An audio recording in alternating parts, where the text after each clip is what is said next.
Hey guys, welcome back to another episode of the Daniel Federico Show. And joining us once again is my man Nick Tazio, the obsessed U Sports writer. Nick, how you doing, buddy? Good. How are you doing, Daniel? Man, tired. Got the spro, a little bit but tired today. The Leafs the puck drop just dropped in the Leafs game. Football's Yeah. going on right now. Watched a little bit of it. But I want to talk ball. So here we Yeah. are. And then just for people to know, in this episode, we're giving out U Sports report cards this year. All 11 OUA teams and the two finalists in Quebec, in Montreal and Saskatchewan, sorry. So yeah, we're gonna give those up. But first, we're gonna talk about the Vanier Cup. Vanier Cup just happened last week. Nick, talk about that game a little bit. Um, the game in and of itself. So first of all, excuse me, for folks that may not have watched it, the University of Montreal are Vanier Cup champions. Woohoo! They won their second Vanier Cup in the last 3 seasons, which is pretty impressive. And they did it this year by defeating the University of Saskatchewan 30-16 at Mosaic Stadium in Regina. So going into the game, it was kind of billed as, this high-flying, dynamic Montreal offense against this stonewalling, gritty Saskatchewan defense, which was led by the current President's Trophy winner for the best defensive player of the country, linebacker Seth Hundeby. And I know you're a CFL guy, Daniel. You saw that Hundeby got signed Yeah. to the Rough Riders. Mhm. Him and of course Ethan Jordan, the Heck Crichton winner. But And Webb just got signed too, right? did we get signed? I might have missed that. Yeah, I'm pretty sure I just saw something on Instagram. Literally, actually, like I was half asleep literally before I was literally half asleep coming back from work. I'm pretty sure I actually just saw Weeb just get signed by Saskatchewan. What's this? I'm gonna Google it quick. I'm gonna rip a Google here. I'm gonna rip a nice Google here. Yeah. No, maybe I'm wrong. No, I'm not wrong. Am I wrong? He was drafted by them last year. He's a draft pick. I just don't know Yeah, if yeah, I'm pretty sure they just signed him. okay. Uh, yeah, they just signed him. They Okay. signed him actually 2 days ago. Okay. Yeah. So yeah, with this game, it was billed as this offensive versus defense matchup, and then like you watched it as well. It kind of devolved from that. The You know, first, yeah, sorry, before we go on, no, you're good. I just want to say I had one complaint about this Vanier Cup, yeah, and it was the officiating. I'm gonna be legit. That officiating was inconsistent. It was terrible at the time. And you know what also shocked me? That it wasn't packed. no, it wasn't. Like they showed like those the sky shots like they would in an NFL game from the blimp, and it was just they're packing the middle of the lower bowl, but there wasn't any. I'm sure there was a lot of people there, but Yeah, I think it but was just because they had it in such a big stadium. yeah, but after I watched that. I truthfully believe that they have to bring it back to share the same weekend of the Grey Cup because, man, I was watching that 2011 McMaster Marauders game against Laval when McMaster won in overtime. I was rewatching it. That's probably one of the best Vanier Cups in history. It was packed. It was electric in there of families and friends and, literally Canadian football fans because it's on the same weekend Yeah. of the Grey Cup. I think they got to bring that back because that game had all the storylines in the world, had everything going for them in the world to have this be a packed stadium. But because the marketing also sucks in youth sports, a lot of the marketing is terrible. So people probably didn't even know the Van A Cup was happening. But those Saskatchewan people did show up. I just wish there was a little bit more. But yeah, continue. Yeah, it was, to be honest, no, you're right. You hit it right on the head. U Sports is horrible at marketing, and they should market. It's the freaking Vanier Cup. Like it's Yeah, not like it's the Vanier Cup. It's one of the oldest football games, championship football games in North America, and it deserves better marketing than it already has. And I think yeah, that's why there weren't that many people there. But yeah, like they got to bring that weekend back because once it's in the same weekend as the Grey Cup, it makes Canadian football, the whole landscape better. Like it does. 100%. Yeah. You're able to watch the national championship essentially, and then who some of those players are going to be playing on CFL teams in the next year or so, and then you watch the Grey Cup. It's perfect. Yeah. This game was, am I right to say it was boring? No, you're totally fine to say because I thought it was boring also. And Okay. I love football. I love football too. I can watch boring games. Hmm. Like, I really can. I can watch horrible Thursday night football games, but this was a boring game. And it was 100%. just it was boring, but it also kind of says something about Montreal because they quietly just suffocated Saskatchewan. Like, Yes, they actually did. yeah. 100%. I think that's the perfect way to use it. They did suffocate them very slowly, just like a snake Totally. would do. Yeah, it was like I got the box score right here. The most points scored in a quarter was in the second quarter. Montreal scores 11, Saskatchewan scores 8. Saskatchewan didn't score more points in a quarter than they did in that second. So in the first, third, and fourth, Saskatchewan put up a grand total of 8 points in 3 quarters. And a lot of it was due to the fact that obviously the starter, Anton Amandrid, who's Yeah, undergoing treatment for lymphoma, he wasn't there, which is, you know, I hope he's doing well. We hope he's gonna recover and he's gonna go on to live the life he wants. But yeah. the backup was in Jake Farrell, and I don't know, he looked a little like the stage was a bit big for him. Yeah, it literally at times it looked like the lights were too big for him. Yeah. It looked like he was nervous out there, but like if he just went out and played how he was playing all 5 games that he played before, I'm pretty sure he played 5 to 6 games or something like that, leading Yeah. into the Vanier Cup plus playoffs. If he just played his game like he played then, and it doesn't even matter what stage you play on, you're gonna be successful. But it seemed like his whole everything just switched. Like I don't know what it was, but it I seemed don't like know. that whole Saskatchewan locker room saw the Vanier Cup. It was that mosaic. They thought they were just going to win it no matter what because it was in Saskatchewan. Mhm. I don't know what. Actually, I don't even know what the thought process was. But me as a fan, that's probably what my thought process was. But they crumbled, man. I truthfully think they crumbled. I think they did too. They didn't do anything like offensively whatsoever. The defense played well. Hundeby had a couple of nice plays, but just in total, I also think this was just, Montreal's had a lot of big game experience Yeah. in the last few years, and them especially winning the Vanier Cup back in 2023, it would be now. Mm.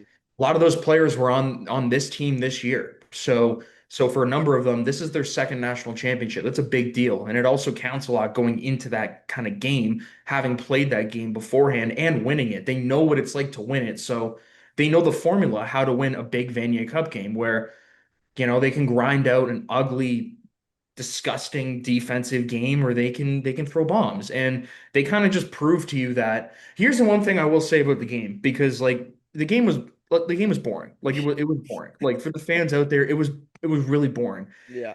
Montreal quarterback, Pepe Gonzalez, Yeah.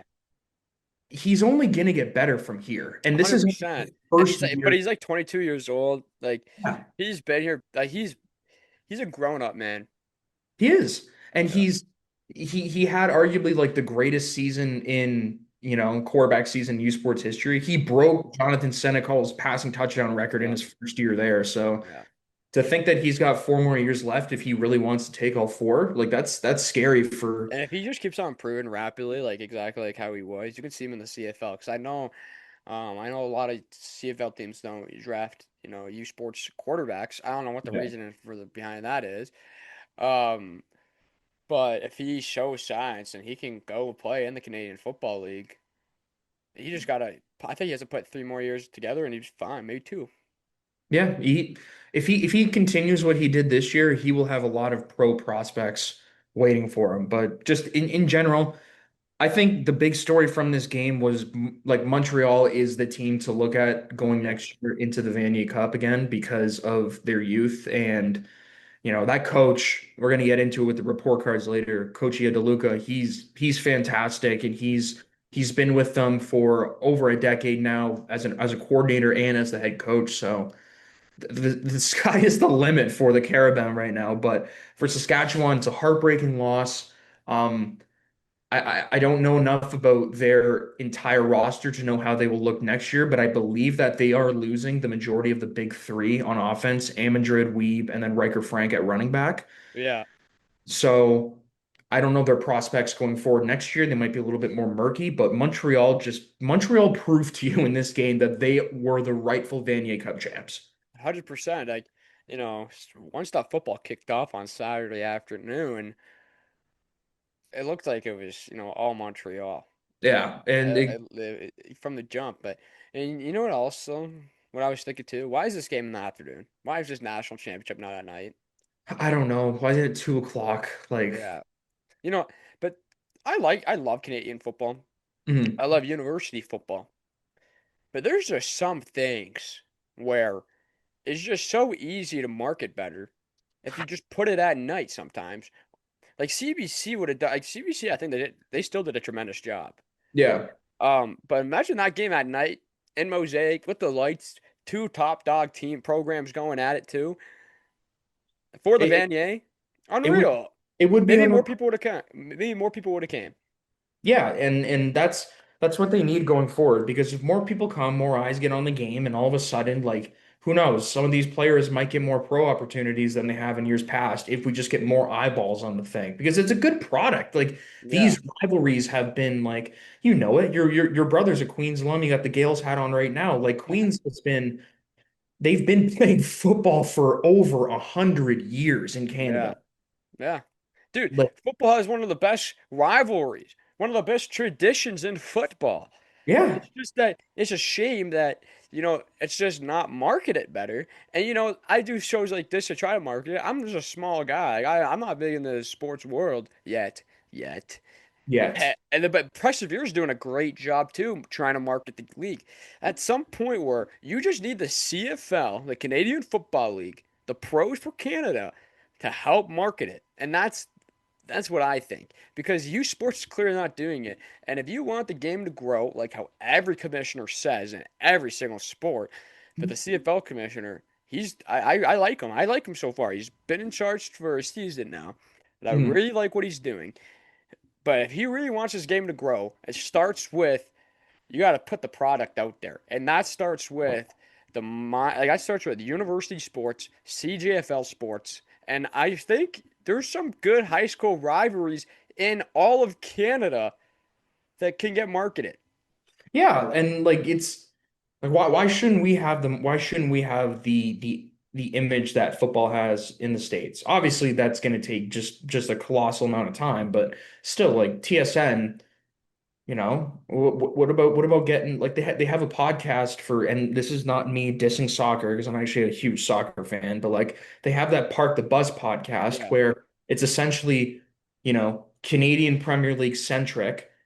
In other words, it's a league that not a lot of people pay attention to, including myself as a big soccer fan. Why do we have a podcast like that, but we can't get a podcast going on TSN or one of these other big time Canadian networks about U Sports football, about CJFL football? Don't make it an hour and a half. You don't got to do what Pardon My Take and Barstool does. Do half hour. Do a half Yeah, hour. literally do a half hour. Do like Just get eyeballs on the guys. like there's a great show, Crown Gridiron Nation. Yeah. It's a youth sports, and they do talk about the Canadian Junior Football League on there. Tremendous show. But you know when it airs on TSN, on TSN2? 12 o'clock on a Wednesday In the afternoon. in the afternoon. Who is at home at 12 o'clock Yeah. on a Wednesday? It's impossible to get people to watch it. Yeah. But, you know, if there's people in the world that are in media or even just in the CFL media landscape, market you sports. But you know what it is? The truth, it's a business though. Like sports is a business. Yeah, it They is. don't see a profit from it just because It's it's not the NCAA. They no, don't it's see all a about profit. It's all everything's about all money. about money these days. But also, like, what would be a good thing too? You get local channels. Cable 14, what they do Mhm. in Hamilton is 10 out of 10 for Yeah, high they got school football. Yeah. yeah. 10 out of 10. And I think they used to do McMaster games before OUA TV took it over and all the schools took it over. They have done a tremendous job. They're continuing to do a tremendous job. Why doesn't everybody just do that? Every city in Canada has their own local channels. Yeah, it's there's not enough eyeballs because I don't understand it. I You don't also have to understand. pay for streams now. Like, come on. Like what about like a province like Saskatchewan, man? Like besides the Rough Riders, what else do they got? They got the Huskies, and well, that's it. I'm probably forgetting They about have their the WHL team over there. yeah, they got the CEBL. They got probably got a CBL Yeah, team back. they got a CVL team. Like they have sports, and they're all big fan bases of their sports because man, they don't have much to do over there. It's not like they have the greatest bars in the world in Saskatchewan. Yeah. It's not like, they have they have a casino or so. I don't even think they have a casino. They I might. don't know if I they don't do know. really. I would actually love to visit Saskatchewan because I think they have the best fans of any sport in Canada. Mhm. And if an NHL team ever came there, I think they would sell out every single game. I think so too, because a lot of those people, they're hardworking people and they love their sports. Like you see the Rough Riders, they got a huge Yeah. fan base. And yeah, like the watermelon guys. Yeah, Unreal. yeah, it's And they do support their university sports and they do support their CJFL team. They support all their youth teams too. And I bet high school football out there is good too. Like we're Ontario guys. So if people try to take this like we're trying to bash them, like we don't know, we truthfully don't know what their high school product is like, but it has to be good because it has to be at least good or decent because man, like what I've heard is Saskatchewan produces some big dogs, man. yeah, So yeah. I mean, a lot of those guys that we saw in the Vanier on the Huskies, like they're homegrown guys. So yeah. it's it's just a shame that more eyeballs are not watching this product. Yeah, it's a damn shame, and like my dream for one day for Canadian sports media, like would CBS gets or CBS, sorry, CBC gets all the rights to the games, or not even all the games. OUA TV could still be a thing. Wipe out the fee to pay for streams. Yeah, Because if CBS could do the Vanier Cup and all the national semifinals for free and air it on their app and on TV, pretty yeah. sure OUA TV could do the exact same thing. That's just me though. No, I Um, agree. but I think they have like what CH used to do in Ontario for the OUA, or what the Score used to do. Marquee matchup of the week. Yeah, yeah. They should. It would help this governing body so much. It would help the game, like the university football scene in Canada, so much Yeah, if we were able to do something. immensely. But yeah, in terms of this game, like in total, it wasn't close at all. The score made it like like it really wasn't. Like the score was 30-16. It was, Montreal beat them by a fair bit, but just watching it, Montreal just kind of bullied them, and it Yeah, like was Saskatchewan was struggling all out the gate to get anything going. They're trying to get a run game going. Montreal stopped that instantly. Pass yeah, game, the quarterback missed a lot of throws. yeah. Everyone's timing was off. It was just, but at the same time, the officiating really didn't help it out. Didn't help it out. No, it didn't help it out, especially the one play. The one Oh my play, God, when he was like 5 yards over the line of scrimmage and they yeah, didn't call that. that was really How do you strange. have a job reffing? How are you I, gonna I how are you gonna take how are you gonna take this sport seriously in Canada if you're missing a call like that? I don't know, and I don't think a lot of those refs go through like they do in the NFL and the NBA where they get like graded on their performance refereeing They them. have to start getting graded, man. That's ridiculous. We're going to be doing some grades today though. Yeah, we will be doing some grades, but before we get into the grades, you want to talk about anything else about the game, or can we go into the news? We can go into the news. The game was, final words. It wasn't It close. sucked. It It sucked. wasn't a great Vanier Cup. Yeah, That's it would, and I really wish it was because man, we were talking about it. Oh my God, I'm dying over here.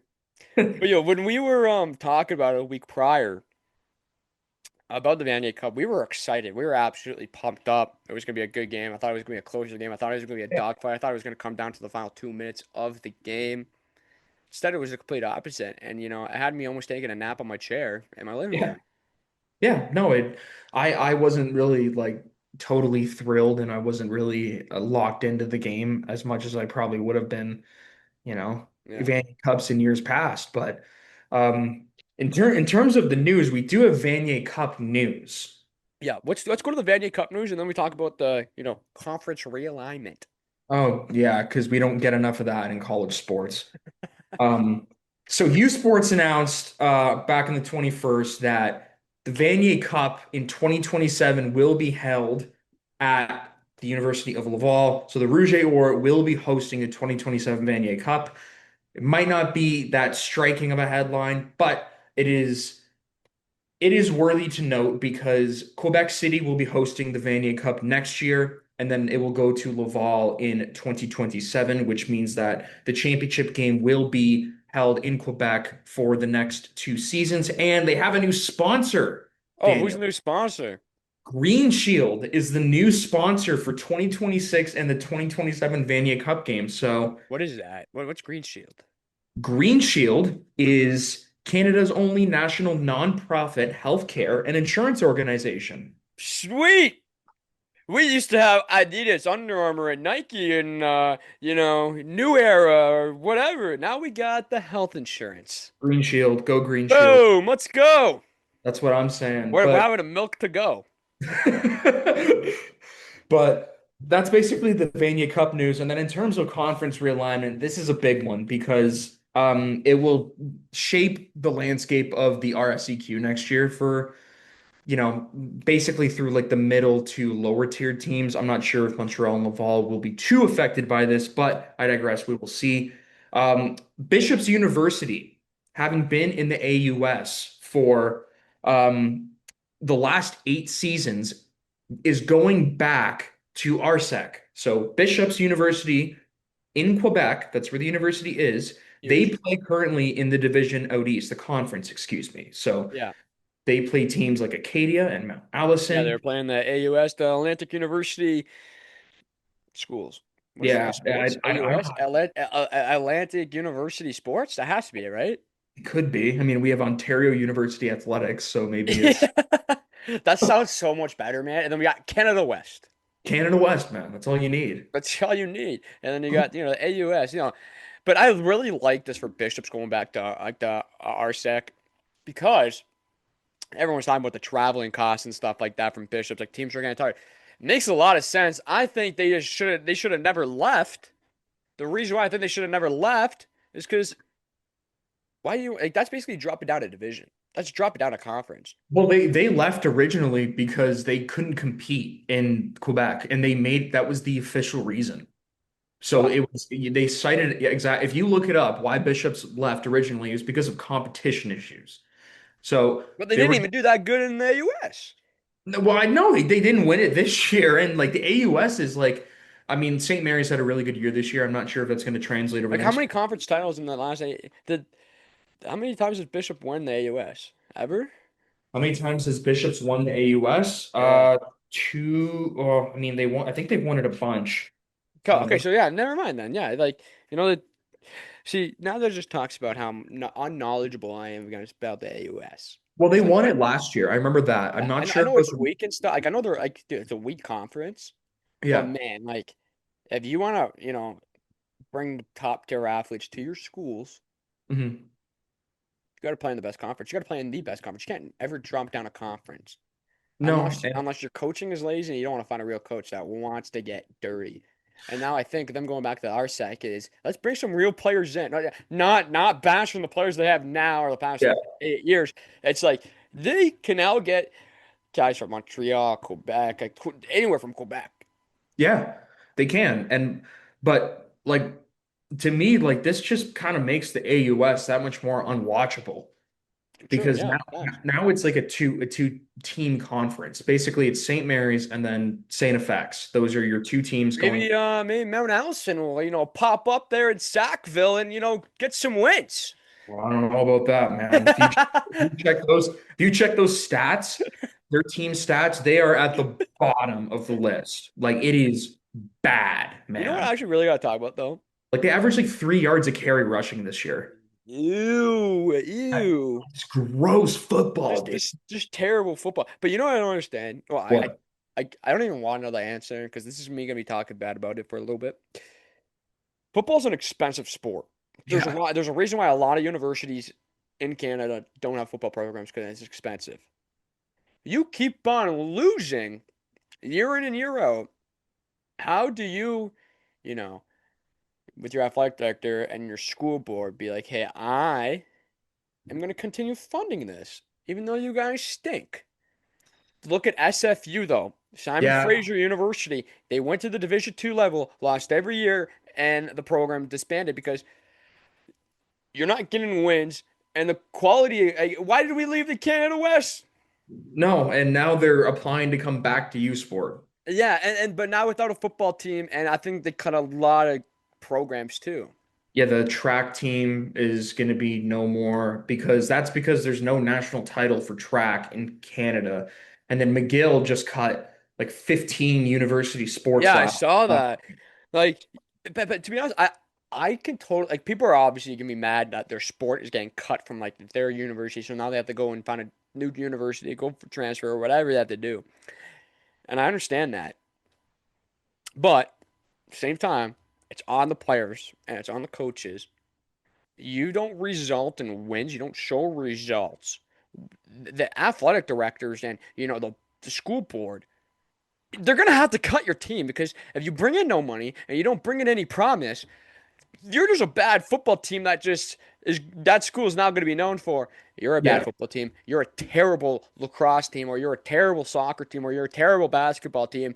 Nobody wants to go play somewhere that's terrible no. unless you're getting paid. Like trust me, like pro athletes, money talks. But Yeah.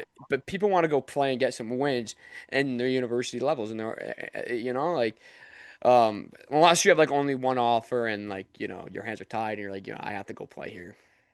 Yeah, it's you don't no one wants to play for a loser, and that's pretty well it. And It's pretty fact. Like to me, it's like when I see programs get cut, I go, yeah, uh, how did they do historically? And yeah, if they like did historically terribly, I go, you guys were actually just sucking money out of the university. what was your record the last 5 years? Like Exactly. Yeah. Like I'm surprised that they never taken away York. But now they're promising. Now you can see the progression. So they're never going to leave because you can see the promise. If some teams just had promise. well, we're gonna get into York. We're gonna get into Yeah, York with we you. will get in New York, but they showed some promise this year. They did. But it's not hard to go from 0 wins to one win that was literally given it to you because of a forfeit, and to now two actual wins. But we'll talk about that a little bit more. But you have any other news, or we're gonna walk into the report card time? We're good for grades, man. All right, so we're gonna go into the grades here. So the grades are gonna be based off how the offense performed this year, how the Yep. defense performed, how special teams performed, and how the coaching was. So I'm saying like clock management, getting their players ready for battle. Did they look ready, or did he just throw a bunch of kids out there and they looked raw, like terrible? And then we have two other ones: the expectations met and do your job grade. And Nick will explain that because those are the grades that he wanted. Yeah, so expectations, Matt, is pretty self-explanatory. Did you meet your expectations that were set out for you this year? Your consensus expectations, what were people saying about you? And then, did you meet those standards? And the Dear Job grade is kind of like that, but a little more game specific. I got the idea from Bill Belichick's quote in that 2014 NFL Films documentary where he's telling the guys like, do your job. So we're gonna see if these teams did their job this year. And when I mean that, I kind of boil it down to if you're a good team, did you lose against a bad team at one point this year? Did Yeah, you do your job? Did you lose a game that you should have won? If you're a bad team, did you beat Western or did you beat a Laurier? Obviously, Laurier didn't lose the regular season, but did you beat a yeah, good team? Did you do your job? And so it's kind of a little bit more game specific in terms of the do your job grade, but yeah. yeah, it kind of feeds into the expectations met as well. So we're gonna start with Nick. I don't know if you have them posted up. Do you have the report cards posted up like beside you or anything near you? I got it in front of me. Okay, perfect. So we're gonna start with the Queens Golden Gales. They went 5-3 this year. Yate Cup champions. Nick, what did you give the grade on offense? I gave him an A on offense. If you look at them, they were amazing on offense. They were third in the nation in scoring, third in points per game. They scored 40 points per game, third in total offense, third in yards per game, seventh in passing yards. Like they had a dominant overall offense. They were fun to watch. They weren't exactly like they were very balanced, I should say. Quarterback was Alex Freakin. He's a good quarterback. He knows he can make right decisions. He knows how to go through his reads in a rapid manner. He knows when to let go of the ball. He's got a half decent arm, but no one's gonna confuse him with Taylor Algersma. Yeah. So the beauty of him is really is the beauty of the offense in general. And that really leads into, not leads into, but that's also credit to head coach Steve Snyder. The offense is balanced. They had that rushing attack with Jared Kazari. Yards per rush, they had Kazari and co averaged 7.5 yards per rush. That's third in the nation. 186 rushing yards per game. That's sixth in the nation. You know, they were a very, very, very dominant offense in their own right. And they mostly got overlooked because of the other teams in the conference. But in terms of offense, I gave them an A. And then what about the defense?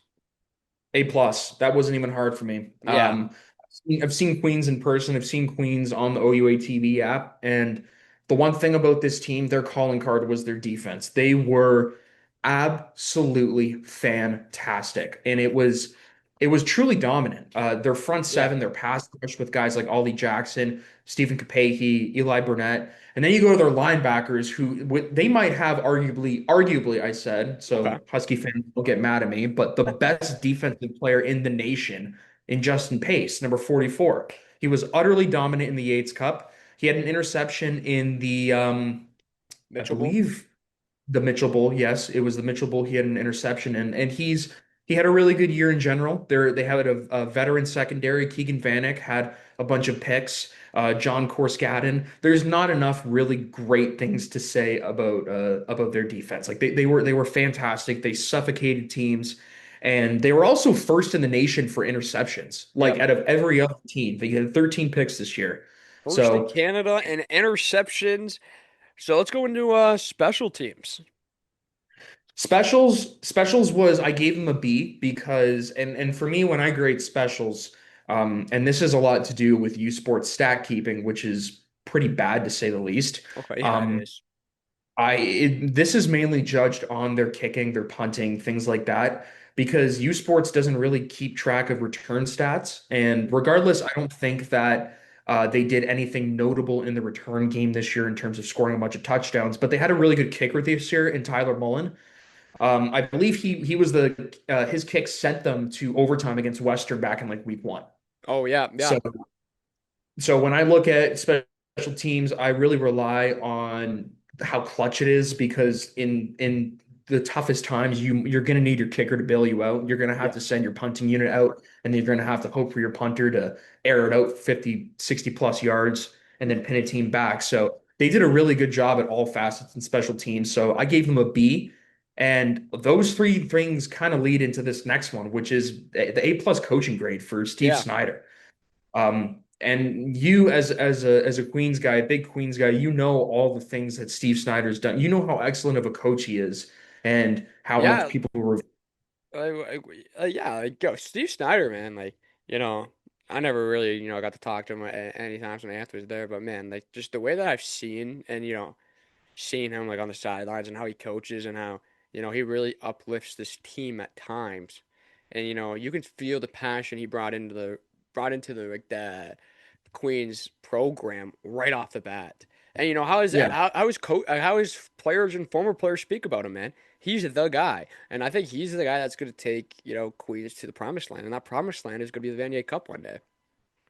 Yeah, and look, Queens haven't won a Yates Cup in a long time before this. So for him to win this game, especially against an undefeated Laurier team, no less, And who look were a dominant in that game too. dominant, dominant. They dominated Laurier, like absolutely punched the Golden Hawks in the mouth. Yeah. And it was just an example. It's taken a couple seasons, as it always does, with good programs and with good coaches, because good things tend to take a long time. But that is Steve Snyder's brand of Queens Gales football right there. Like that is this year is I'm not going to say it's as good as it's ever going to get, but you will likely not see the fashion of Queens football dominance change much from what you saw this year, which was suffocating defense and a very balanced and lethal offense. What do you have for your expectations met? A plus, easy again, man. A plus, and that is just because I did not expect them to win the Yates Cup. I didn't expect them to win it in the way they did. I thought they were going to be a playoff team. Queens always does a really good job of building up a solid team. And last year, I was at Laurier for a couple of games, including 2 games against Queens. So I saw a lot of players that returned this year, and I thought they were building something special. but I really didn't think they were going to do this. I really Yeah, didn't. it came to a shock. Like, I remember when we were talking about, the Yates Cup in our episode a couple weeks ago.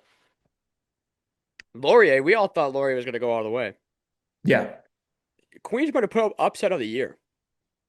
Queens definitely put up the upset of the year in on the biggest stage, no less. Yeah. What do you In have? Oh, sorry, in go an ahead. away game too. Yeah, and an away game against a well, he didn't play Ethan Jordan, didn't play in that game, but just No, he didn't. still a stacked offense in Yeah. Laurier and that defense. That first half was unreal. The second half was a little rocky because but if there was maybe 2 more minutes left on the clock, who knows how that game would have ended. Yeah, But but regardless, no one will know, and that's just history, yeah, no man. one will know, and the reason why I never got there is because that first half that offense was firing. Yeah, there we go, firing on all cylinders. That defense was firing on even more cylinders. That defense was just electric. That defense was awesome this year, and they're definitely. I hope they have more. I think they're going to lose a couple of guys, but they should still keep up this almost same level of dominance that they had this year. And they usually bring in good guys, in the recruiting class, and they Yeah, build them up. Like they do a good job in development over there in Queens, and you know, like they turn kids into men and then turn them pro, or hopefully get yeah, it. A lot of those guys will get a chance at pro. It just depends on Queens do their job to get you in the right, you know, get you in the right situation to go pro. yeah, And it just the rest is just, it's not up to the athlete all the time. It's up to the scouts if the scouts like you. But the Queens will get you opportunities and they do a tremendous job in getting the guys in it. But one more grade you have is do your job grade. yeah. Queens did their job except for one instance, and that was their 31-28 loss to Windsor, and which I'm not going to fault them for too much because Windsor just had um, by the numbers, the best defense in the whole country. So Windsor's defense was the epitome of a suffocating defense. So I'm not really gonna fault them for that too much. But besides that, that's why I gave them the B plus. But besides that, they did their job. Yeah, so you gave the offense an A, a defense an A plus, special teams a B, coaching an A plus, expectations met another A plus. Do your job grade a B plus for an overall grade of A. For the Queens Gales, the Yates Cup champions. Let's move on to the next team, the University of Toronto Varsity Blues. They went 1-7 this year. Darnell Yeah. Adams is the coach. Talk about their offense. Yeah, so I gave their offense a B because for the first couple of weeks of the season, they were breaking records like left, right, and center. Led by quarterback Scott Barnett. In the first game of the year, he threw for, I They think, look, over yeah, 600 yards or yeah, something they stupid. they looked so promising from Yeah. week one. It was actually a crazy fall off. It was really bad. They had Chris Joseph, wide receiver number 14. He had a record-breaking year, became the school's all-time receptions leader. He also broke yardage records as well. I Yeah, think he got first team All-Canadian, yeah. much deservedly. But yeah, I gave their offense a B just because of how explosive they looked to start the season out. They didn't they were rolling. They were utterly rolling, and that started with the big 42-23 win against Carleton in week one. So once they did that, that was when all the records are broken, and all of a sudden everyone's thinking that the varsity blues are going to be coming back into the mainstream picture. But um, overall, they lost games they should have won, and those were close games, and the majority of those games were close because of the offense. So that's why I gave the offense a B. What about the defense? A D. Defense is bad. Gave them a D, Defense is right? bad. You're like D defense. Yeah, the defense got a D. The defense was bad. The defense gave up a lot of points to a lot of pretty Didn't they give not up like good. the third most points, or was it the first most points? One of the and all of the league. I believe they gave up. I think it's Ontario, Yeah. Okay. something. Yeah. Yeah. Something But they lost. crazy. They lost some games they should have won. Like they lost. They're losing 26-23 to Waterloo, and then Yeah. they're 33-32 to York. And those are due to bad defenses because your offense is keeping you in the games. Those are shootouts. The scores signify that the offense is doing their job, but the defense can't hold on. And then obviously you got the Queens debacle, which is 44 points. So, their defense was not their defense was not good at all. They didn't in particular their pass defense was really atrocious. They only picked off 4 passes this year. They didn't return them for any yards, which is even funnier if you think about it. So, 4 interceptions, 0 net yards. yeah, 0 net yards. Um, the run defense wasn't half bad, fifth in tackles, but besides that, like we're talking 23rd in sacks. We're talking uh we're talking giving up lots of penalties. We're talking about just like a sloppy defense. Yeah. Let's move on to a special teams. You kind of just have to roll these off a little bit quicker just Yeah. because the timing. But yeah, let's go to special teams. Special teams is a C just because they didn't do anything overly Yeah, no, yeah, you're right. like they didn't do anything overly great. They didn't have a notable kicker. There wasn't like Tyler Mullen with Queens or even Evan Astolfo against Waterloo where he kicked that game winner in Toronto. Yeah, No. yeah, But special teams wise, I gave them a C just because they did their job. They made their field goals, which is like it's what you're supposed to do. It's like making a free throw. Got to kick make your field yeah. goals. So I gave them a C just because they did the bare minimum. D minus for the coaching, just because When the you have reasons team, when why it, I sorry, but yeah, I like your go D minus grade right there for coaching because when you have a bunch of games you crumble in the fourth quarter with like 3 minutes or yeah. less, that's also like it's on the players too. But as a coach, you got to keep your players in this. You got to keep the just Simon on, Simon on. And once you don't do that, you're gonna have debacles like that. No, I agree. And that was exactly what I was going to say right there too. I gave the coaching a D minus because of those close losses. Close losses are that's bad coaching. Like ladies and gentlemen, that is bad coaching. Something went wrong with the coaching staff. Bad play calls were made. Clock management was not managed properly. Something happened, all right? But yeah, D minus. Expectations met. I gave them a B plus. And then this is going to be weird. All right. This is going to be weird. I gave them expectations met at a B plus just because everybody expected them to be awful. I expected them to win maybe no games. They won one game. They had close losses, which signify the talent of this football team, but also they were just breaking so many records. And they were, for a brief moment in time, the University of Toronto Varsity Blues were a problem. Yeah, Like for yeah. a brief moment in time, they were a problem. So I Short. It got was to short lived. it was short-lived, but for a program that hasn't had any success like at all in the last 20 years, Yeah. for them to come out and have a big game against Carleton, screw it. I'm giving you a B plus. I really am. And for the do your job grade, I gave them a B just because of they had the big win against Carleton, but they should have won a bunch. They should have beat Waterloo. They definitely should have beat York in that 33 to 32 game. Yeah. So there were some really close losses there. But in other words, guys, like do your job. Like what was their You're simple. Like literally, as out. Just do your job. do your job, man. Like just do your job. Don't lose by 1 point to a crappy York team. You know what I mean? Like, Yeah. don't do that. Don't do that. You know. But that's really my overall take, and that's why I gave them a C minus. In Overall, years overall past, grade. Overall yeah, grade. C. Yeah. C minus. I should have clarified that. I gave them a C minus overall grade just because for that brief flash in the pan moment in time, the Varsity Blues. We were talking about the Varsity Blues, man, and that's a win for them. For us to talk about University of Toronto And football, you wrote an article, right? I did write an article about. I mean, I wrote which one? Didn't you talk about the Varsity Blues after? I think it was. Forget what you were talking about.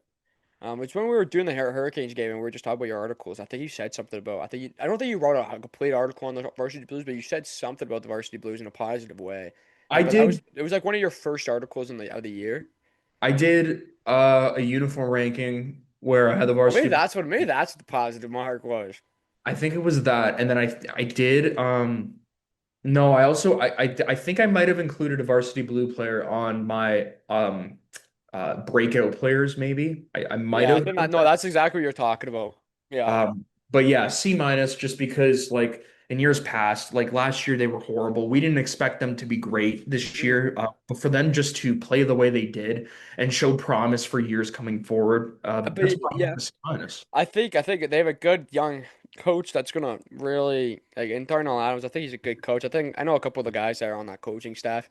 I think overall they're gonna they're it's a process. Yeah. And but the way that the season went this year, that just that ruins a lot of processes.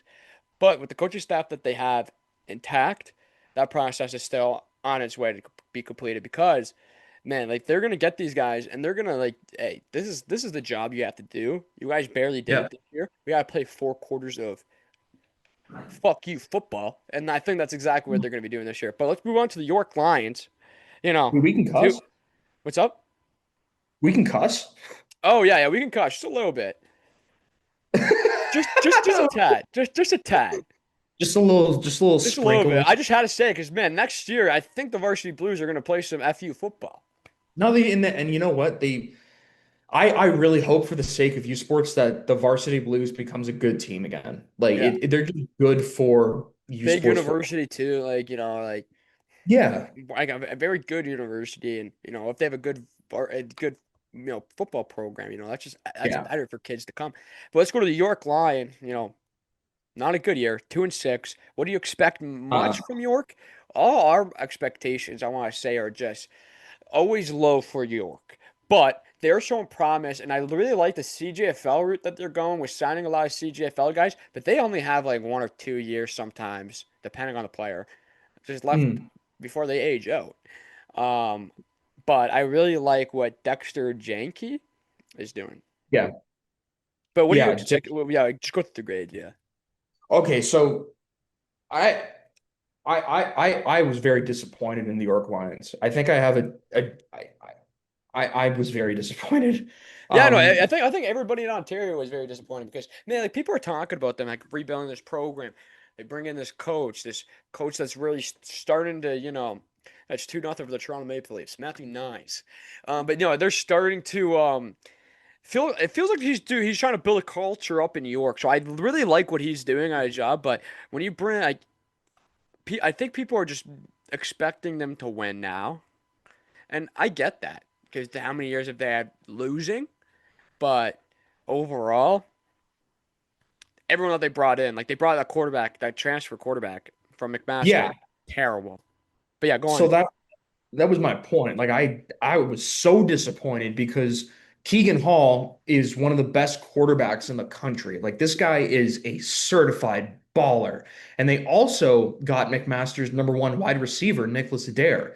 So the expectations were hyped. Like at the beginning of the year, like I was talking to people and people were saying York was a definite playoff team.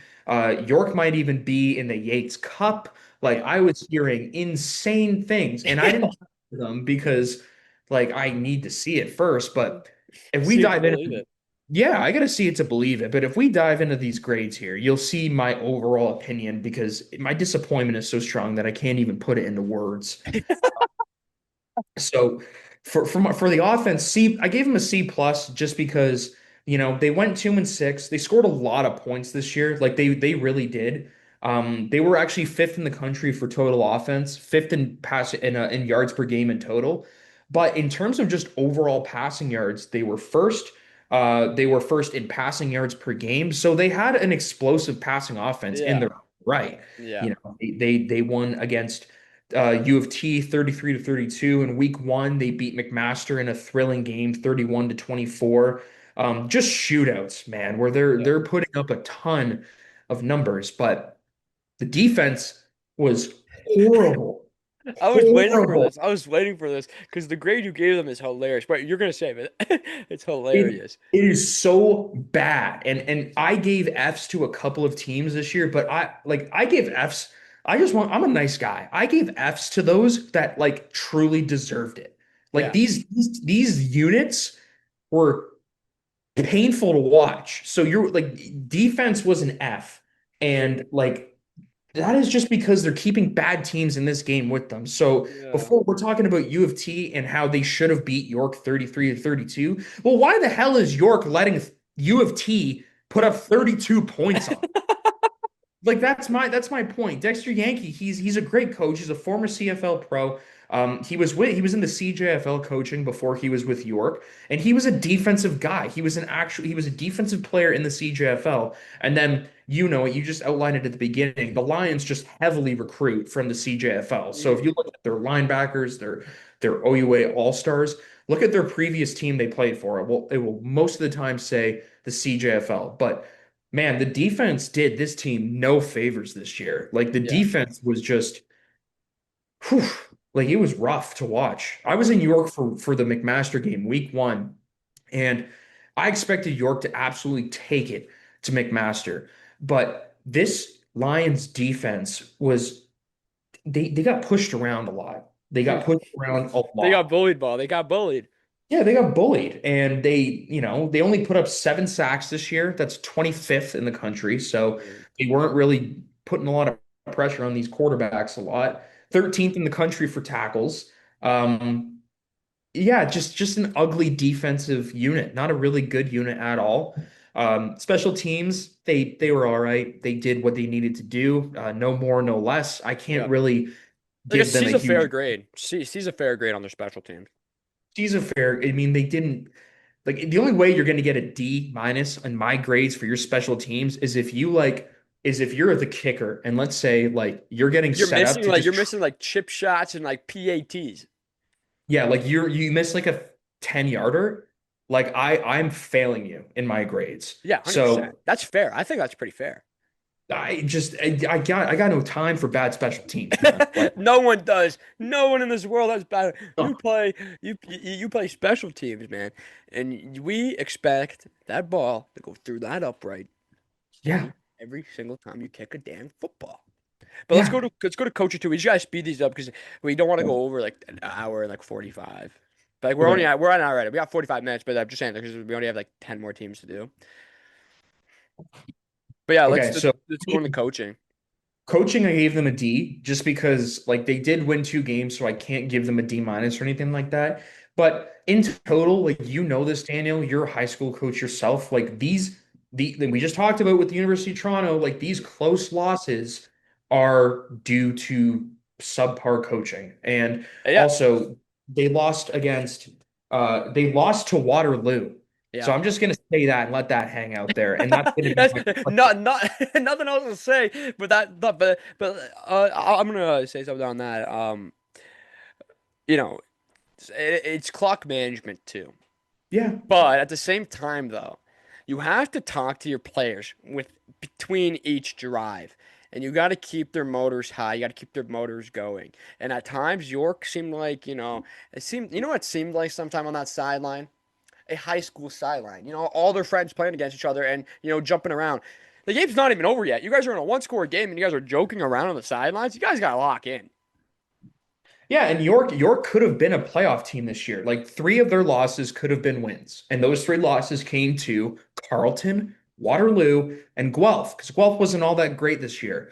But expectations met. This is another F. This is another huge F. Like this is just we came into this year thinking that Keegan Hall was going to help lead this Mhm. team with Dexter Yankee at the head coaching position. We thought that they were going to come in and then just bring back York Lions football, like just bring back this resurgence for the York football program. They didn't Brand new do culture and anything. stuff like that type of stuff, like bring in a new culture.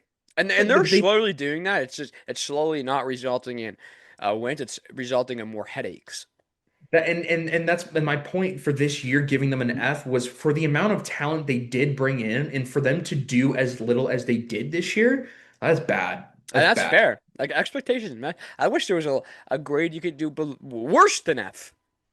I F minus, man. Like I'll give. I'm not afraid. I'll give an F minus. Um, and, But and let's go with the do your job grade. yeah, it's just self-explanatory. A Mm. D, kind of for the reasons why I outlined about bad coaching and meeting expectations.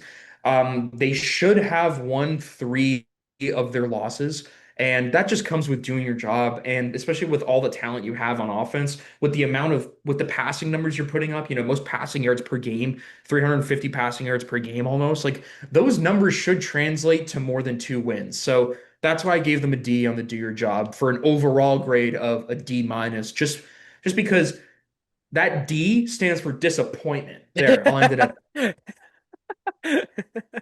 Just strictly disappointment. just disappointment, man. Disappointment. Because I But expected more from them. let's go into another disappointing team. The All right. Waterloo Warriors, Chris Boytoya, head Yeah. coach there, 2-6. Oh. that's a you know since the Ford brothers left, they've had a lot of unwatchable football seasons. You're telling me Um, it's and bad. at the same time, when the Ford brothers were there, their seasons were still damn near not watchable. No, the only reasons why people tuned in was to see them try to carry this team. Yeah, And and it's a damn shame that I think they made the playoffs once or twice in 4 years. yeah, they have not made the playoffs. But I'm saying like when they had the Ford brothers, I don't think they made the playoffs. I mean maybe once, I mean, I'm not sure completely to confirm or not, but but I'm pretty that sure it was does, something like that. It was something like surprisingly, and with the talent they had just from those two guys, and you're not going to build around them. A little but ridiculous, but now let's go to the present. This is a little ridiculous. 2-6 this year. yeah, 2-6. That's a bit better than U of T, but I just want to explain the difference between the D plus and the D minus I gave York. It's because I had more expectations from York than I did for Waterloo this year. I didn't expect Waterloo to be good. I never expect Waterloo to be good. I'm going to be honest with you. I don't. I don't expect To them to be be good at honest, all. It's why I gave them two straight D's for offense and defense. It yeah. says something when the most positive grade is expectations met, and that is just because you can't get any worse than you are. So I really hope you don't have any Waterloo fans that watch your show because I'm going to be public enemy number one in Waterloo, but screw it. I don't care. Special teams, they were fine. I C plus, actually really agree. I agree with you on everything that you just said ab- about it. The Chicago Bears have just beaten the Philadelphia Eagles. That's huge for the did Dallas they? Cowboys in the playoff race. Yep, the Oh, Chicago Bears, the Bears. But also, let's go back. That was hilarious, by the way. And I understand your frustration because there's a lot of people that, this program has been built from nothing to something. They have yeah. an infield house now. Like they're putting money into them, into the football team, into the football program. Like an offensive D plus, ridiculous because they have a good young quarterback that was like, people were talking about this guy going to be a good young prospect at the time, Yeah. Nick Orr, and he's just, Yeah, Nick he's Gore, just stalled out. he's yeah, like they only put up 17 points a game on offense. They're 23rd in both yards per game and total offense, 18th in passing yards in the entire nation, 18th in passing yards per game. And then if you want to go down to their rushing is just as bad. They only had three rushing touchdowns this year. Like that is just bad football. And that's why I give them a D plus, but I give them a D minus just because on defense, like they okay, so Waterloo 2-6, they beat Toronto. Their other win comes against York, 34-33. So the York win we can say was an upset for Waterloo. But like look at the rest of these losses are like embarrassing. Like these losses are just like you lose to Windsor 35-0, and Windsor doesn't play offense well. Like Bro, this I, team I, sucks. this team There's no sugarcoating sucks. it. Like it starts with the coaching though, and you put the coaching at C minus. Can you tell us why you put that coaching at C minus? Yeah, I put the coach at C minus because he can't will his team to beat Carleton 19. He lost 19-14 to Carleton, and Carleton's no great shit. We're gonna get into Carleton later, but yeah, C minus for Actually, it's actually they're actually the next team. yeah, they are the next team. So like C minus for coaching, just because. Okay, here it is right here. Here it is right here. You put up no points against Windsor. How do you put up no points against Windsor? Windsor had three passing touchdowns this year, and you didn't score. I didn't score. So yeah, like I ripped my hair out and I spent the least amount of time making these grades for Waterloo because I knew how bad they were. Mhm. And then expectations met. I already outlined it. You can't get any worse than you already are. And obviously they have two wins, but like the on-field product is bad. Yeah. The on-field product is bad. And it's sad for these players because it's not their fault. It's not these players' fault. Like, especially these first and second year guys who are just thrust into the fire. Oh, you got to go play 8-0 Laurier. Oh, great. What can happen? Just get spanked. And Yeah. then, like, and that's just because there's not really a disciplined, hierarchical, like almost like structure. Like, it's just everything seems like such a mess all the time over there with Waterloo. And then the dear job grade. I gave them a C minus because they beat a team that they shouldn't have beat with York. Like in reality, and they also, and you know what? They shouldn't have beaten Toronto. Toronto's a better team than Waterloo this year. Waterloo should have gone winless. They should have gone winless, but they managed to scrape by 2 wins by exactly 4 points against two of the worst teams in the province, no less. That is not doing your job, especially when you could have beat Carleton That as is well. not doing your No, job. man, that's not. That is malpractice. We gotta move on because we got 24 minutes here. Yeah. Let's go to Carleton. Another disappointing team. Corey Grant, the coach there, head coach there, 3-5 record. Offense mediocre. Yeah. Defense probably the worst defense in U Sports. Horrible. Horrible. Horrible. Like I'm talking like giving up like 400, 500 yards of offense bad. Like the offense was good. Like they're led by Elijah Barnes. He's a Hamilton kid. He's a good And quarterback. he's actually a good quarterback, a left-handed quarterback. And thank you to him for creating all the U Sports jerseys and NCAA. Beast, beast, beast. That's love right there But from. his team sucks. But yeah, this team does suck. But the reason why they were 3-5 was because of mainly Elijah Barnes. And And they did win the Panda Bowl this year, right? they did. And they that was That's kind of their Super Bowl, man. yeah. And their coaching, like Corey Grant, here's the thing with Carleton is you're always gonna struggle in comparison to sharing the city with the GGs because the Hmm. GGs are always gonna have their pick of the litter with recruits. Like guys don't usually want to just go to Carleton. You want to go to Ottawa. You know what I Yeah. mean?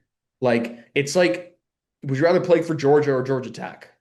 The Bulldogs. Yeah, man, like the Bulldogs. So, but yeah, coaching was a C just because Grant did lead them to some good wins this year. They beat York, they beat Waterloo, and this was a team that I expected to be almost as bad as Waterloo this year. But they also won the Panda game, and the Panda game was the main reason why I had them as like a positive kind of grade. Expectations met. I gave them a B just because they won the Panda game. They beat the GGs. They did better than I thought they were going to do. I thought they were going to win maybe one, maybe 2 games Yeah. against Toronto and then the York game maybe. But yeah, they this was a good year for Carleton. They do your job, B minus. They This was a good year, C plus for an overall grade. Like this was a step in the right direction for them. It's not going to jump off the screen or anything like that, but overall, you got to look at this in a somewhat positive sense for the Carleton Ravens. I like that a lot. I also like the Panda game. I think that's one of the best games in college, in Yeah, all of college, from the States to Canada. The Panda Bowl, the Panda game, or whatever they call it now. I'm pretty sure it's called the Panda Bowl, maybe just the Panda game. Um, Tremendous. And I love how everyone storms the field after two, whoever's team wins. yeah, Tremendous. Um, but let's go to Guelph. I got to highlight a player here on Guelph. Marshall McCray. He's yeah, done a good job at, he's quarterback too, but when he gets thrown into that, he makes plays. He's a flashy player. And I want to say, we give him an overall grade. I'm going to say overall grade right now, a C plus, but the offense an A minus. And I think a lot of it is because they were consistent in the red zone this year when they got up to there. mhm, Direct snap right to Marshall McCray. Marshall McCray jumps yeah, over a person. Touchdown. Guelph Griffins. Marshall McCray. But a 3-5 record, beating one of the biggest upsets in the playoffs this year too, beating Western Upper Rouge. Thank God, they're changing that rule in the CFL. But yeah, yeah. hey, you're playing within the rules. Good win. Yeah, I'm a little disappointed in Guelph. Guelph for me was going into this year, they were the third best team in Ontario. So I had Laurier, Western, Guelph, Queens. That was my four. And I thought Guelph was going to be a lot better than they did. I didn't expect them to beat Laurier in week one, but in week two, they got blown out by Western. This is a talented team, and that's why they have A minus grade on offense, is because mainly because of their rushing prowess. We're talking third in rushing yards per game, over 200 yards rushing per game. We're talking fourth in yards per rush, 7.5 yards per rush. We're talking fifth in rushing first down. So they're able to convert a new set of downs on the Yeah. ground almost super easily. And then here's another one for you, Daniel. They were Fourth on third down conversions. I like Like that. In the middle, that like, just shows you they have talent on offense. but you know what happened though? Like, a lot of the games, like I want to say majority of the games were shootouts Yeah. this year, but the defense just couldn't get an important stop this game. That's what it felt like. I'm gonna be honest. Like, yeah, I didn't watch every single game. I probably watched maybe like 4 games out of the 8. But I want to say the games that I did watch, it seemed like their defense couldn't get an important stop. Yeah. That's why I have them at C minus. Their defense was just if the defense was a bit better this year, they could have beaten Laurier, but they just give up way too many points in just times that they shouldn't. Like they lost to Queens 27-17. Like that's a close game. And you're talking they're giving up like almost 30 points to Carleton. Like Yeah, that's ridiculous. that's not great. That's not And, good. and another, we're gonna go to special teams right now. An F grade. I really like that because they had a guy last year. We know him very well. Mhm. Gabriel Canabrava. Yeah. He is probably the best or one of the best, place kickers in the Yeah. CJFL. But this year, the kicking game, the return game, like the punt off team, it just looked like a mess. People, but there's a lot of people that are gonna be like, I don't watch special teams. Trust me, I've had to watch special teams for 4 years. My brother plays special teams in the CFL, and I've really gotten a real liking to special teams. And I coach it too sometimes when I'm at St. Paul, like when I coach high school. It looked messy, and I hate that. Yeah. It's and the reason why I gave them an F is because they only made 28% of their field goals. Like that is bad. And That's teams like terrible. some team like you'll find teams that make like you should sit in the 80 to 85% range. You should Yeah, not make only 20% of your field goals. And that goes into like okay, so coaching D minus Mark Surya, he's a good young head coach. So this is yeah. not me bashing him as a head coach. This is just for this year in general. Like Mm, he did not do enough to help his team win games that they should have. And that is they did win the game against Western, no less. So that's that I will acknowledge that. But like you're losing to Queens 27-17, the eventual Yates Cup champion. You have an opportunity to beat them. That's coaching. mm, You're losing 30-23, 7 points to the Ottawa GGs. That's coaching. You yeah. lose 10 points to McMaster. That's coaching. I was there. That's coaching. So It is coaching. The coaching is, as a coach, I'm a young coach. I'm a high school coach. So I can't compare career paths or can't compare, jobs to, obviously these university coaches because they know the game. They're a bigger game. They have a bigger football mind than me. They see the game totally differently than I do. But when it comes down to what I've realized as a young coach, 22 years old, you really, really have to be on your players. yeah. You got to keep them locked in at all times. 'Cause there was times where it felt like they weren't serious. They were crumbling. They were just like I'm okay with players being, pissed off. I like it. It shows the passion. It shows that they care. Yeah. But don't be pissed off on the field while you're playing the game. Go to the sideline when your drive's over and I don't know, smash your helmet or whatever the hell you got to do, man. But sometimes a lot of this year, or a couple times that I've seen some instances, they're just latching out on, the field. Yeah. And that's discipline in general, and that's just like a bad cultural mentality.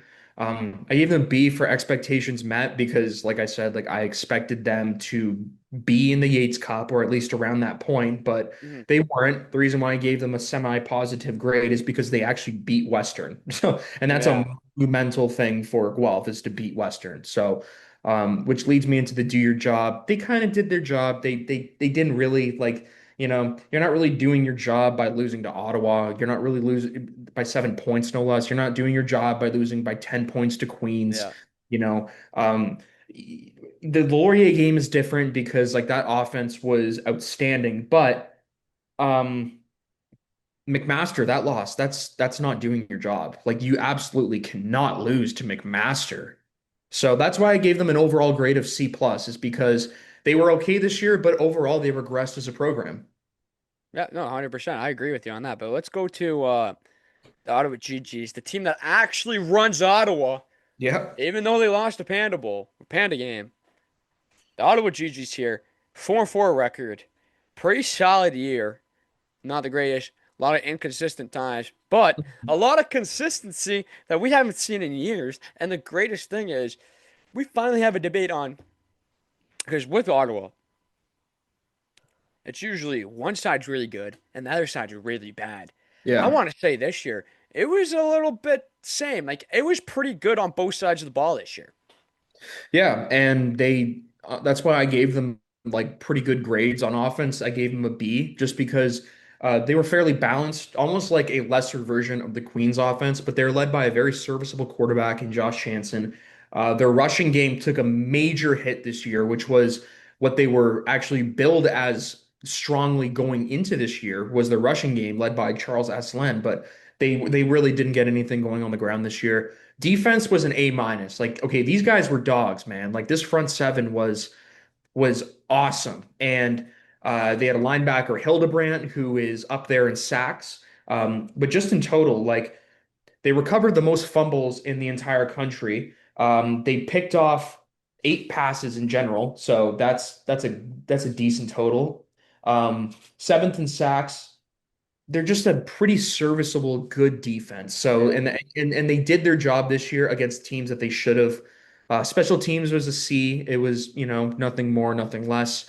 Coaching was a C minus just because like Ottawa shouldn't have lost the Panda game. It felt like they And couldn't close out games. Like I was just about to say that. I felt like they had the nail in the coffin at some times and they just couldn't. It felt like the hammer was missing the nail majority of the time when they're trying to nail that coffin shut. yeah, they should have had 6 wins because they should have beat Carleton and they also should have beat Laurier, where they were pretty well stopped on the goal line and they lost 30 to 24. So they have a bunch of close losses. And then they also lost to Windsor 30 to 24. So Hmm. those are 3 losses that should have been won. Ottawa definitely should have had a strong playoff run, but they didn't. Expectations met. I gave them a B just because I didn't expect them to really be in a notable playoff spot, and they weren't. And then the D plus for the D year job grade, that's for those 3 bad losses to Laurier, Carleton, and then the last one being Windsor, where they all lost by 6 points. But those Hmm. 3 losses were all by 6 points. So Yeah. 3 winnable games, 3 straight losses. If they For get an overall grade of a B minus yeah, next season, sorry, they need to, win that Panda game. They yeah. need them to have a better season. I want to say they have to have at least a 6-2 record next year, depending on what the schedule looks like. I'm pretty sure the schedule's not even out yet, and there's no way the season just ended. Um, they have to win 6 games next year. I think they have a lot of talent here. I think they have a lot of raw talent. I think they have a lot of young kids. But let's move on to McMaster because we actually have only 11 minutes remaining, and we have a couple teams to go, and a couple of very important teams to still talk about. We still got to talk about the Western Mustangs and the Laurier Golden Hawks. But right now, let's go quickly into, the McMaster Marauders. I'll, They went 4-4. Um, they have a good coach. What's the, I think he's a top five coach in youth sports. yeah, I mean, he's been doing it for a long time, and he's been at Mac for six. This was his 16th year at Mac, so Yeah. I'll And make this. he left for like 2-3 years and he came back.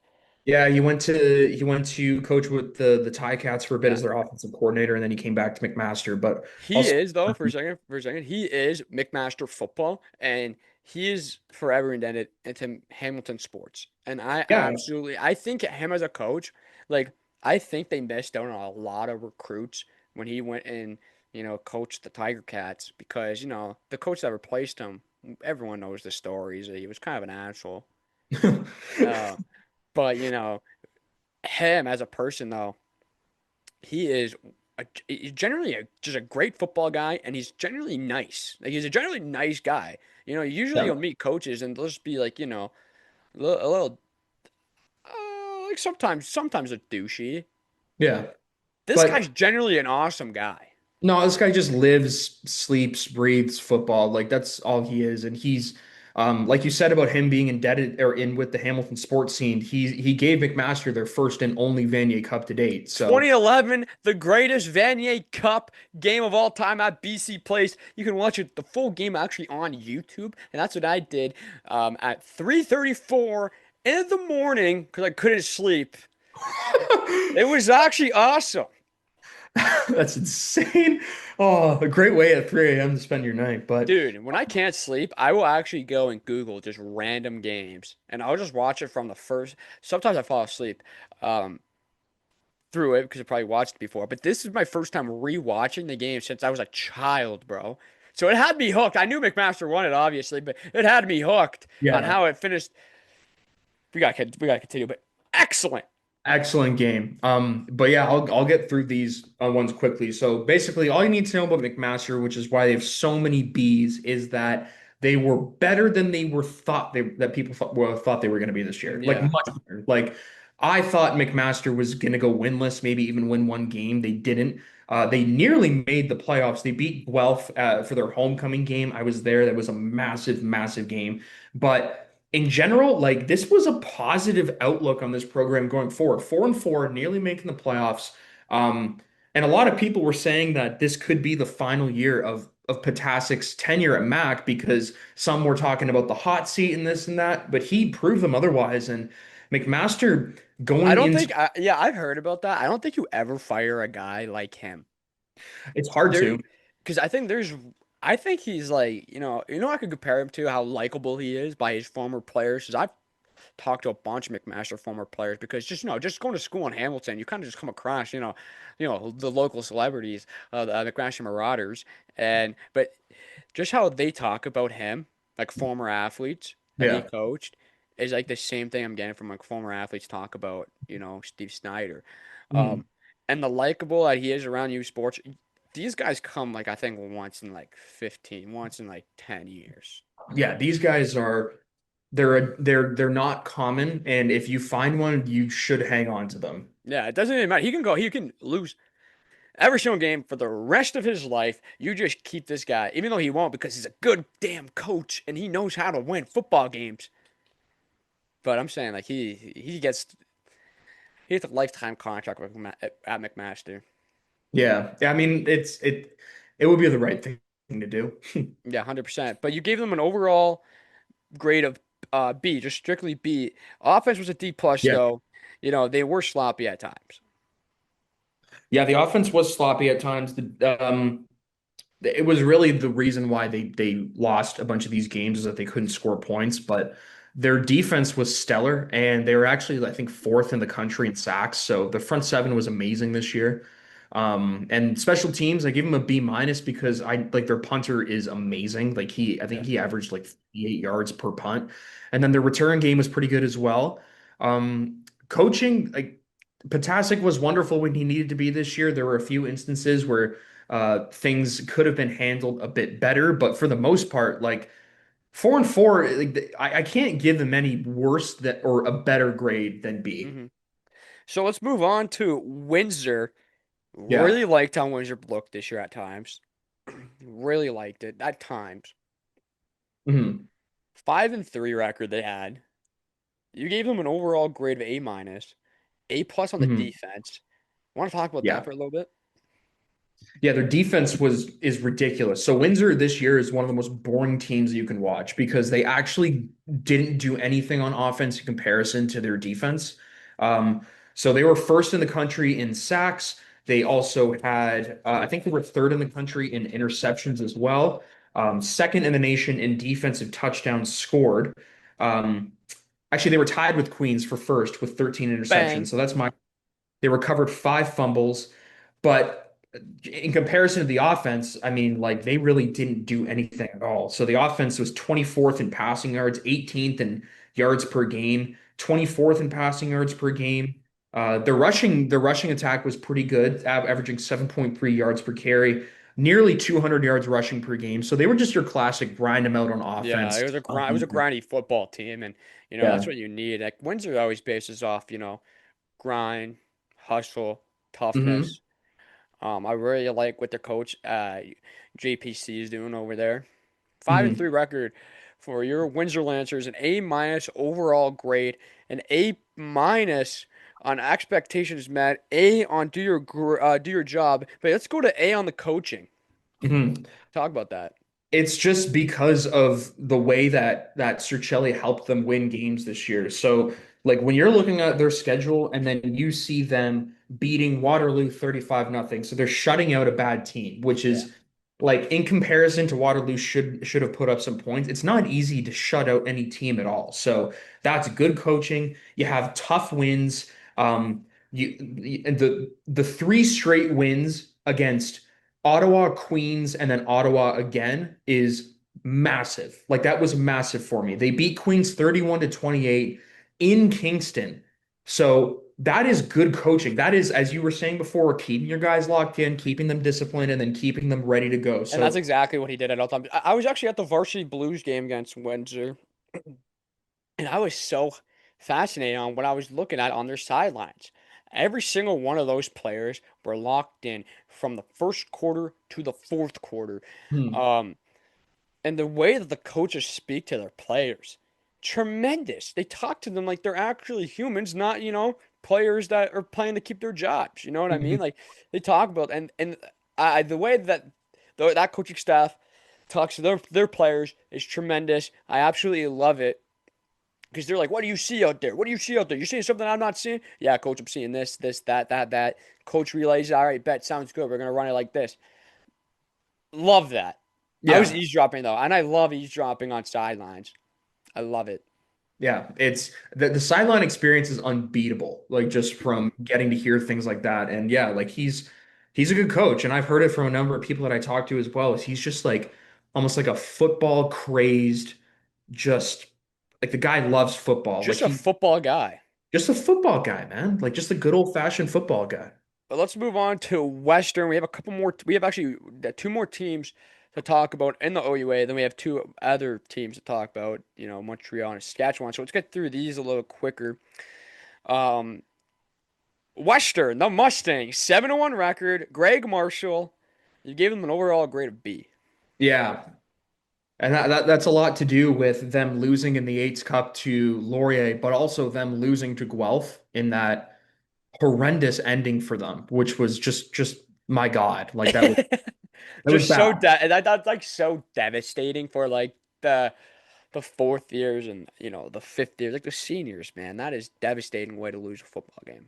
Yeah, and it's usually something you don't see that from a team coached by Greg Marshall at all. Like when we talk about the best coaches in Canada, like the short Greg list Marshall. is Greg Marshall, Glenn Constantine at Laval, Ida Luca at Montreal, and then I would say Potasic as well at McMaster. Those Yeah. are your, like gold standard coaches. So Western to me, I gave them an overall grade of B because they didn't do their job, Daniel. Yeah, they simply did not do their job. They didn't do their Everybody job. had this matchup circled on their calendar because there was potentially everyone thought they were going to see it Western versus Laurier.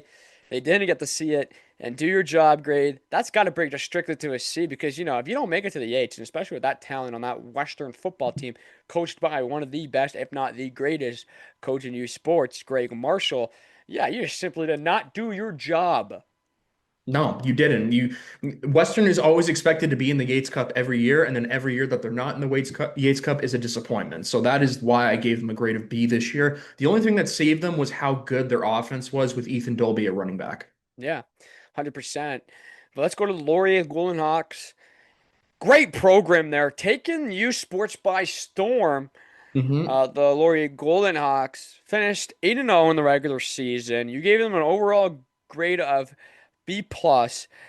Their coaching staff and coaching as alone as their head coach is tremendous. Talk about your grade because by the way, when I'm editing this, they're gonna see the cards, so it's gonna be Okay. perfect. And you could also, for people at home, you can also see the report cards. If you want to take a little screenshot or whatever, instead of taking a screenshot here, go to the Daniel Federico Show on Instagram, and all the report cards will be there.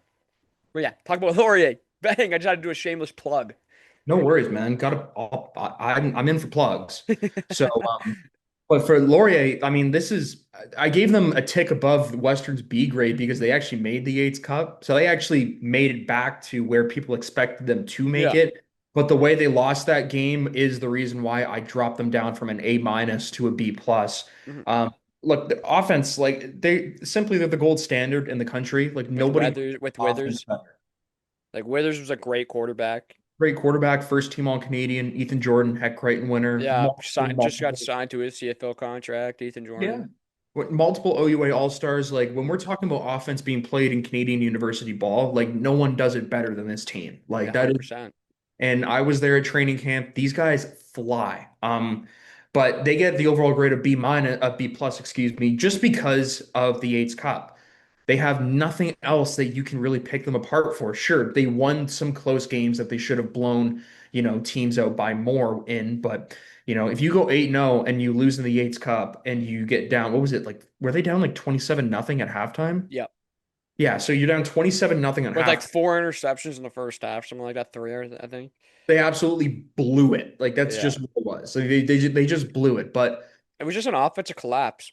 it was. But going forward, like this is still the team to look And at. you're never gonna see that ever again. Like that's a type of loss where you go, okay, we're never gonna have that happen again. That's not Laurier football. That's not Golden Hawk football. You're never gonna see a collapse in that offense ever again. I predict it. No, and I like look, the teams that should be looked at as the best in Ontario going forward next year should be Queens and Laurier again. Like the same two teams because they've proven to be the two best over the course of the season, and Western will be losing a lot of longtime starters going into next year. Let's go into now the Canada West U Sports report card. The Saskatchewan Huskies, you gave them an overall grade of A minus, but yeah, because they went to the Vanier Cup, they finished the regular season 7-1. Their head coach Scott Flory is amazing. He is amazing, and he did a wonderful job with them this year. So I'm not a Can West guy, so I'm not. My knowledge with Can West isn't like it is with the OUA. But going into this year, Saskatchewan was viewed as a dominant team, but Manitoba, the Bisons, were viewed as the best team. Like they were looked at as they were going to win the Hardy Cup, they were going to go to the Vanier Cup. This was supposed to be Manitoba's year, but Saskatchewan they just quietly went about beating everybody. So like And the only team that did, especially like what happened in house this year, just 5 games in the season, the quarterback, having, yeah. a serious problem, like not a serious, health problem, that's gonna Mhm. affect the team too, because man, that's their brother. That's Yeah. the brother they just went to battle with. And just for the coach to gather his players, gather his guys, and make this run to the Vanier Cup, 10 out of 10. Yeah. And Anton Emondred's a fifth year guy too. So a lot of these guys have spent multiple seasons playing with him. So yeah, this was an emotional year and it all really it goes towards the credit of Scott Flory being able to kind of will his team to the Vanier Cup, even in the face of all of this uncertainty with his quarterback's health and whatnot. But yeah, this team was just awesome this year. Like Yeah. they were great. I gave them an A minus because really like they're just a super balanced football team overall. Like on offense, they're kind of like the Can West version of Queens. They have a super talented quarterback, running back, wide receiver. But the defense was like Queens, just utterly dominant, led by Seth Hundeby, President's Yeah, Trophy. we even saw it. Like we saw it in Saskatchewan versus Queens game and in the national semifinals. That defense was swallowing Kazari, probably one of the best running backs in U Sports. Yeah, but they had a good year. I expect them to be at the forefront of Can West next year. But yeah, I can't give them anything less than an A minus. I really like that. Let's go to our last report card here, and again for everyone that's viewing at home, every single report card will be posted on the Daniel Federico show. The Montreal Caribbean, the Vanier Cup champions, they um went 6-2 in the regular season. They have a very, very good head coach that's very respected in the world. I want to say the world of football, but for sure Canadian football. Marco De Luca. Talk about that Yeah, team. You gave them an you gave them an overall grade of A plus, and I respect that because man, they're Vanier Cup champions. They had a, yeah. they had I would say making it out of just beating Laval was a tough road right there.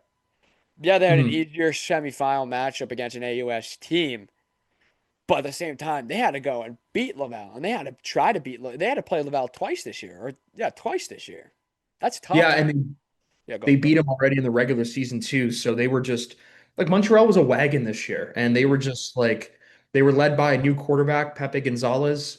He won the Peter Gorman Trophy for the Rookie of the Year, the National Rookie of the Year, I should say. And in his first year, he's winning the Vanier Cup. He's breaking Jonathan Senecal's passing touchdowns record in a single season, and he's still got 3 or 4 more years to go if he wants. Like in reality, like this team this year was always the best team in Canada, and we just never really looked at them as such because Laurier and Western had kept up undefeated streaks for so long, and by that point, I think McGill had beaten Montreal. So everyone looked at Montreal and they were like, "Oh, they got beat by McGill," but it was like, no, they should look at that as a one-off, and mm.